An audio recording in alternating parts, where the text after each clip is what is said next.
the Z4, probably most of your guys' favourite place. Yeah, I am now back from America. I have been back from America at the time of filming this for about 2 weeks. However, as you all know, I've been editing the videos from that trip, the last one of which would have gone out yesterday. So if you haven't seen that, I encourage you to watch it because A, I've worked really hard on them, so you should anyway, and B, they are actually really good, and it's just, it was amazing, the whole trip. So get involved with those videos if you haven't already. But yeah, today, as you can see, is about the Z4, and oh, we've got a car coming, but yeah, that's one way of. I actually lost it a little bit there, so all right, let's try this again.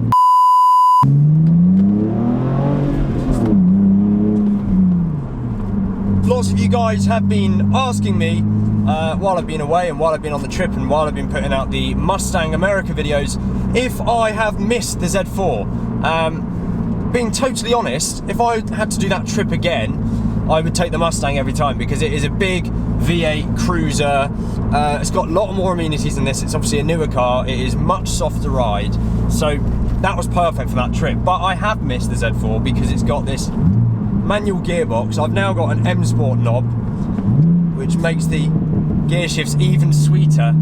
And this does sound better than the Mustang, I have to say. But most of all, it's just the windy roads. Like, there's no twist. I mean, there's a few, but there's not much twisting and turning to be done on the roads I was there using in the States. So it is really nice to be back on these sorts of B roads again, and yeah, just enjoy the manual gearbox and the sport mode with the steering. And it's good to be back in the Z4, that's for sure.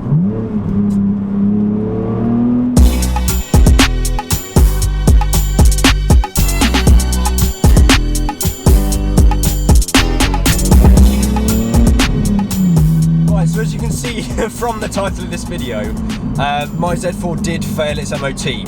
Now let's state the obvious straight away. My car has now got an MOT. I am obviously driving it and it would be illegal to drive without an MOT. So it has now passed an MOT, but it did fail. While I was in America, I booked it in because it needed, I knew that it had an MOT due, and I knew that it needed things like the brakes. Still sounds good. I knew that the brakes needed replacing because I had had a brake warning light on for a while. Lots of you had been commenting for ages about that, saying, why is your engine light on? I'm like, it's not my engine light, it's a brake light. Anyway, brakes needed replacing. It was just my rear pads. They were done fine. There was also my number plate lights at the back. One of them or two of them or both of them had gone. So I knew that they needed doing as well. So I said to the garage, hey, I'm going away for a week. Do you mind booking in and doing these bits for me and then running the MOT? So they did those bits, they fixed the bits that I knew needed doing, ran the MOT, and it failed. Now, why did it fail?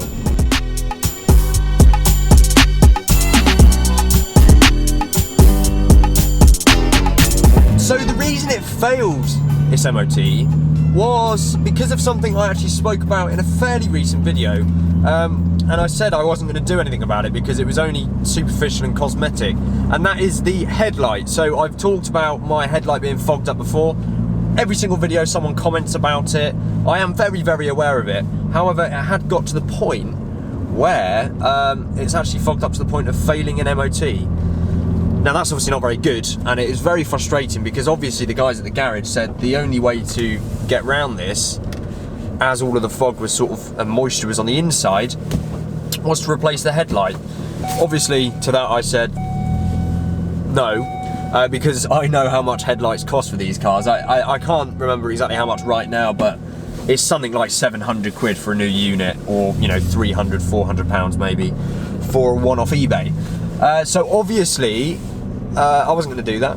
I'm not made of money, and also what's the point in spending 700 quid on a light when this car's probably only worth 3.5 grand. So yeah, obviously I was a little bit concerned because I wasn't gonna have a car when I got back from America, which I very much needed, and yeah, I didn't really know the resolve because there was sort of no way around having the thing fixed. I thought, can it be cleaned?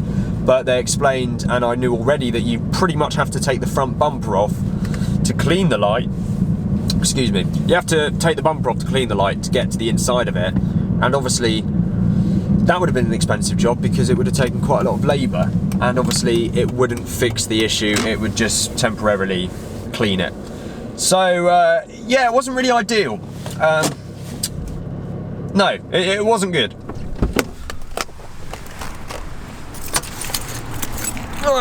So obviously today is a marvellous British November day to get out the car and show you a few bits.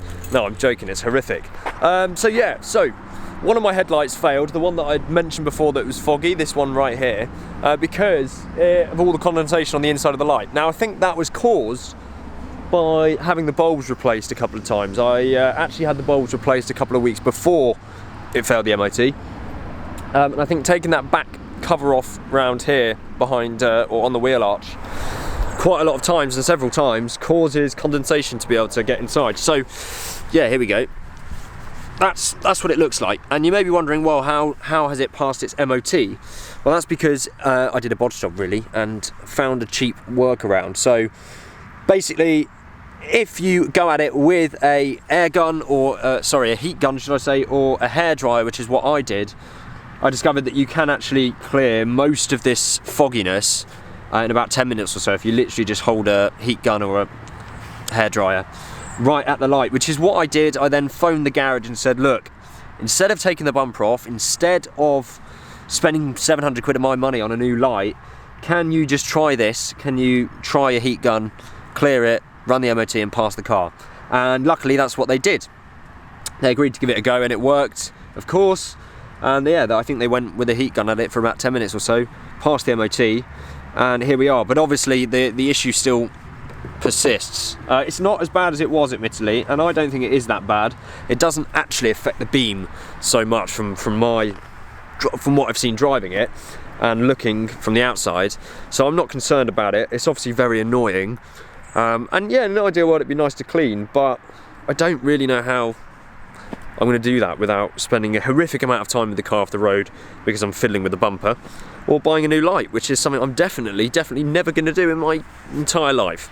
So if any of you have had this issue, I know again I've mentioned this before on the channel, but if you have had this issue and you've managed to sort of fix it cheaply or just find a workaround, do let me know, because it's annoying, and obviously next time it comes around to an MOT it will most likely fail it again. So yeah, apart from that, it's nice to be back with the Z4.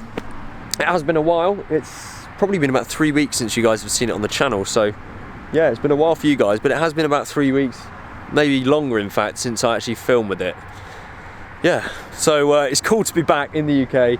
It's definitely not cool to have this weather, but what can you do? It's winter in Britain. Yeah, wicked. Well guys, I thought I would update you on that. Because obviously it's quite a big deal that my car failed its MOT. Not good. As I've said, it is now passed. It's fine, it's roadworthy, it's legal, don't worry about any of that, but it is just that headlight being a bloody annoying nuisance. So yeah, thank you guys for watching. I am actually filming a very exciting video tomorrow, which will probably be the next one you see on this channel. I am, yeah, well, I'll save it for you guys. It'll be very exciting. And yeah, I'm looking for more stuff to do with this Z4 because it isn't going anywhere, so I'm planning on filming more videos with it over the winter and throughout the coming months and seasons. So drop a comment below of anything you'd like to see with the Z4. If you've been here a while, you've probably seen most things, but if you still have got any other ideas or you'd like to see other videos done again, do let me know as well. So thank you guys for watching, and I will see you very, very soon.